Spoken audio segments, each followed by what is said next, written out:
السلام علیکم ورحمۃ اللہ وبرکاتہ نحمد صلی اللہ رسول الکریم اما بعد۔ جب ہم ابراہیم علیہ السلام کی حیات طیبہ کا مختلف پہلوؤں سے جائزہ لیتے ہیں تو آپ کی زندگی، آپ کی سیرت اور آپ کی سنت کا ایک پہلو ہمارے سامنے یہ آتا ہے کہ آپ نہایت رحم دل، شفیق اور مہربان تھے، جس کے نتیجے میں آپ نے اپنے مشرک باپ کے لیے بھی دعائے مغفرت کا وعدہ کر لیا۔ اور دوسرا پہلو یہ بھی ہمارے سامنے آتا ہے کہ آپ بڑے سخت دل واقع ہوئے تھے، جس کے نتیجے میں آپ نے اپنے اکلوتے بیٹے کو ذبح کرنے کے لیے زمین پر گرا دیا۔ قرآن پاک نے ان دونوں متضاد صفتوں پر روشنی ڈالی ہے۔ ارشاد ہے سورہ توبہ میں، ان ابراہیم لأواہ حلیم، بے شک ابراہیم علیہ السلام بڑے نرم دل اور بردبار تھے۔ ان ابراہیم لحلیم اواہ منیب، بے شک ابراہیم علیہ السلام بڑے متحمل مزاج، نرم دل اور اللہ کی طرف رجوع کرنے والے تھے۔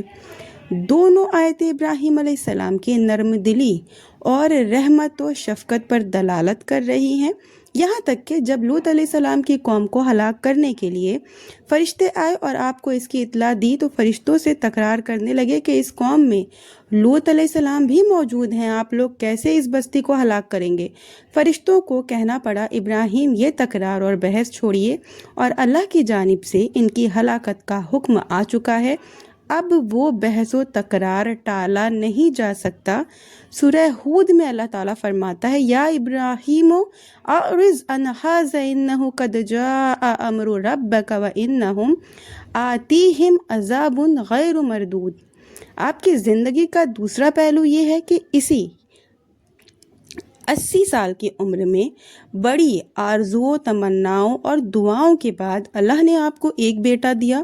جب وہ بیٹا ہاتھ پاؤں والا ہوا، دوڑ بھاگ کرنے کے لائق ہوا، زندگی کا سہارا اور بڑھاپے کی لاٹھی بننے کے لائق ہوا، تو محض خواب کی بنیاد پر اللہ کی راہ میں ذبح کرنے کو تیار ہو گئے۔ آج تک کسی نے نہیں سنا ہوگا کہ دنیا کی تاریخ میں کوئی ایسا کوئی سخت دل باپ بھی گزرا ہے جس کو مدتوں کی دعاؤں کے بعد بڑھاپے میں اللہ نے ایک بیٹا دیا، اور جب وہ جوانی کی سرحد کو پہنچ جائے تو محض ایک خواب کی بنیاد پر زمین پر لٹا کر ذبح کرنے لگے۔ ابراہیم علیہ السلام کی یہ تنہا مثال ہے جو دنیا کی تاریخ نے جس کو محفوظ کیا ہے۔ یہ ابراہیم علیہ السلام کی زندگی کے دو متضاد پہلو ہیں اور دونوں اللہ کے واسطے ہیں، یعنی کہ نرمی بھی اللہ کے واسطے اور سختی بھی اللہ کے واسطے۔ ہم ابراہیم علیہ السلام کی سنت ادا کرنے جا رہے ہیں اور ہم اپنی طرز عمل سے یہ اعتراف و اقرار بلکہ عہد کر رہے ہیں کہ ہم بھی نرمی کریں گے اللہ کے واسطے اور سختی کریں گے اللہ کے واسطے۔ اللہ ہمیں ثابت قدم رکھے، آمین۔ یہ تھی حضرت ابراہیم علیہ السلام کی حیات طیبہ کی ایک جھلک اور آپ کی زندگی جو جہد مسلسل سے تعبیر تھی۔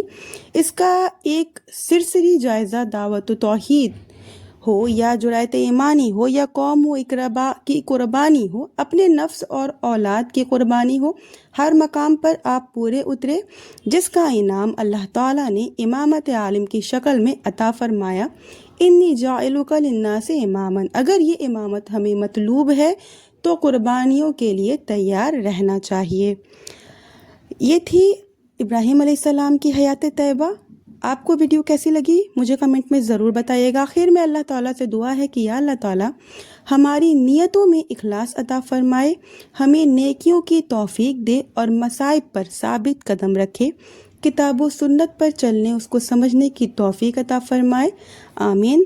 وآخر الدعوانا ان الحمد للہ رب العالمین۔